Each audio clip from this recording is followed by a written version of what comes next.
Watch this. The pulling back habit is turning you into a statue on the table. Here's the one fix that unlocks both your forehand and backhand attack. Today I want to talk about a very common bad habit, pulling your arm back too early. This is something you absolutely must fix. Think about it. If you're still stuck at a single shot level, your opponent isn't just going to push a nice high ball for you. They'll push long, they'll flick, they'll drop it short, they have options. And if you've already pulled your arm back before you know what's coming, you've basically frozen yourself in place, like a statue, locked up, unable to react. Here's the key principle: the backswing should be the very last step, not the first. Let me break it down in slow motion. Watch, I serve, I recover to ready position. Say my partner sends a half-long ball to the side. First, my feet move to get into position. Only after my foot lands do I begin the backswing. Then I swing. Now watch what happens when the ball lands over here. Eyes track it, feet adjust first, then the arm follows.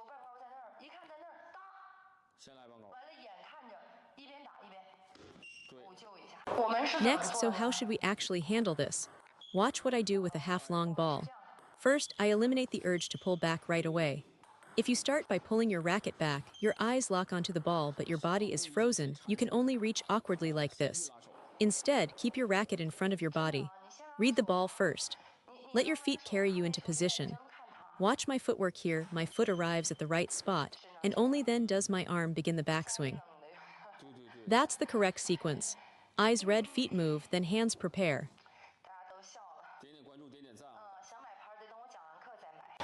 Now the moment you pull back early, your feet turn to concrete.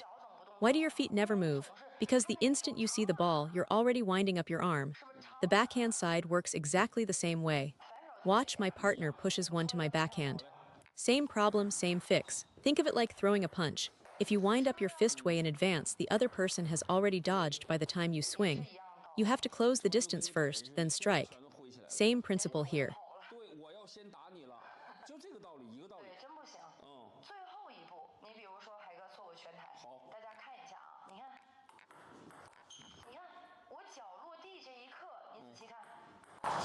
Right at the moment my foot touches down, that's when I start the backswing. Watch carefully, not before. My racket stays out in front of my body first. Then as my foot arrives in position, I draw the racket back and swing through. Keep the racket in front. Let your feet do the work first. Otherwise your feet truly cannot move.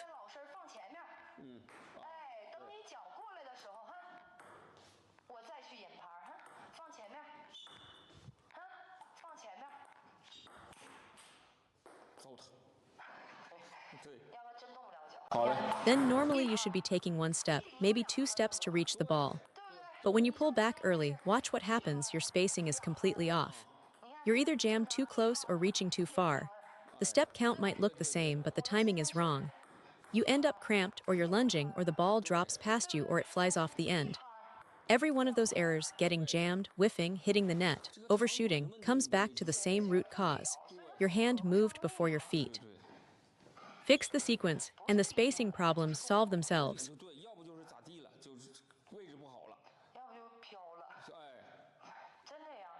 After that, now let's talk about the backhand. When you get a half-long ball to the backhand side and you can't step around to use your forehand, what happens? You end up cramped, punching at the ball like this, and you get jammed. Sound familiar? A lot of you feel that pressure on the backhand, the ball crowds you and you can't extend. Ideally, the textbook answer is to pivot and use your forehand. But realistically, especially for amateur players or younger students, that pivot is hard. The footwork feels slow and unnatural. They end up stepping with the wrong foot. So for these half-long balls on the backhand side, we're going to learn how to loop them with the backhand instead. Let's work on that now.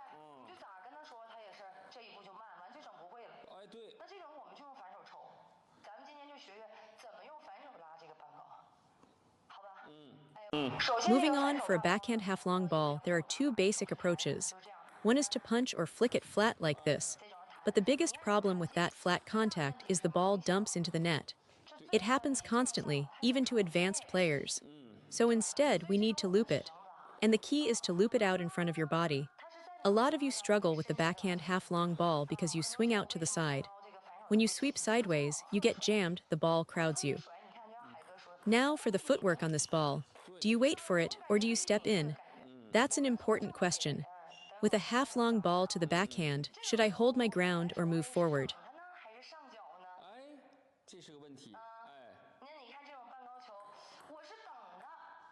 Should I step in or wait? Let me share what I've found. In theory, you should step forward. But here's the problem, when you step in on the backhand, you actually get jammed worse. On the forehand side, stepping in works beautifully. Watch, my partner pushes one long to my forehand. I step in, and look how much space I can create to swing through. I can open up my body and let the stroke breathe. Even on a deep ball, I just shorten my swing and I'm fine. But the backhand is completely different. When you step forward on the backhand, you squeeze yourself, your elbow gets pinned, your racket has nowhere to go. It's like trying to draw a sword in a phone booth.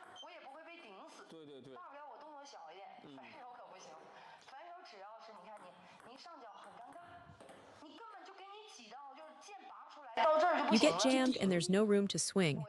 My advice, let the ball come to you. Unless it's extremely short and you must step in to reach it, for these half-long balls that bounce near the end of the table, hold your ground and wait.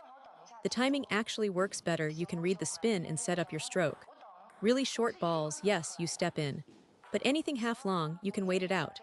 And honestly, at the amateur level, how often does someone drop a perfect short touch? Most balls pop out half-long anyway. So waiting is the smarter play.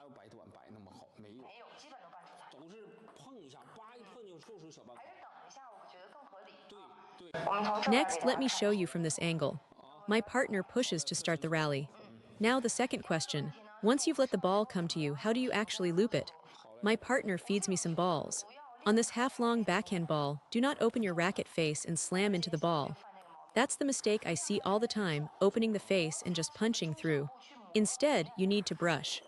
Contact the upper middle part of the ball and graze upward. Watch my racket, I bring it up in front of me and brush through. See the difference? If you hit flat, the ball dumps into the net. The only way a flat contact works is if you punch upward, because the incoming ball carries backspin. And the backhand naturally doesn't generate the same arc that the forehand wrist snap does, so the trajectory stays low. That's exactly why you must find the upper middle part of the ball and brush it.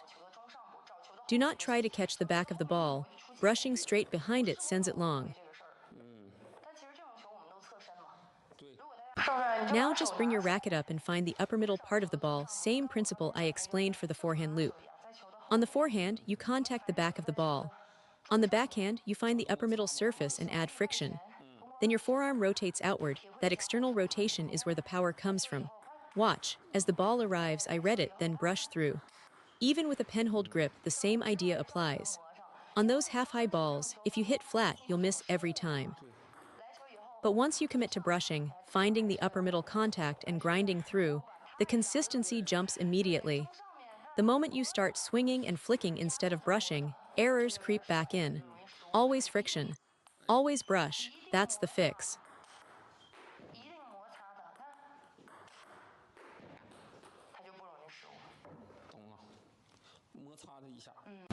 Now for long balls, regular loops.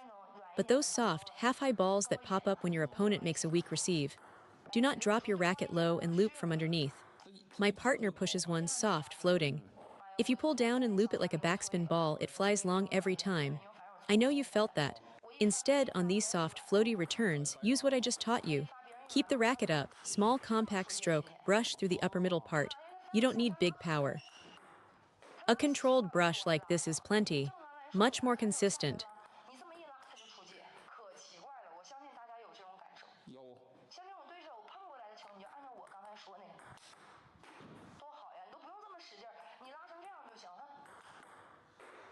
Then this is a backhand loop, controlled brushing, not smashing.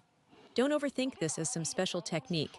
Just lift your racket, close the face slightly, and use your forearm to brush through the ball. After you serve and your opponent pushes back a soft ball, this is how you attack it. Racket up, small motion, forearm driven. Find the upper middle contact point and grind through. If you drop the racket and loop normally, the ball sails long. But when you keep the racket up and press through with that closed face, it lands on the table every time. So remember, racket up, face closed, forearm rotation, brush the upper middle part. Drill that until it's automatic.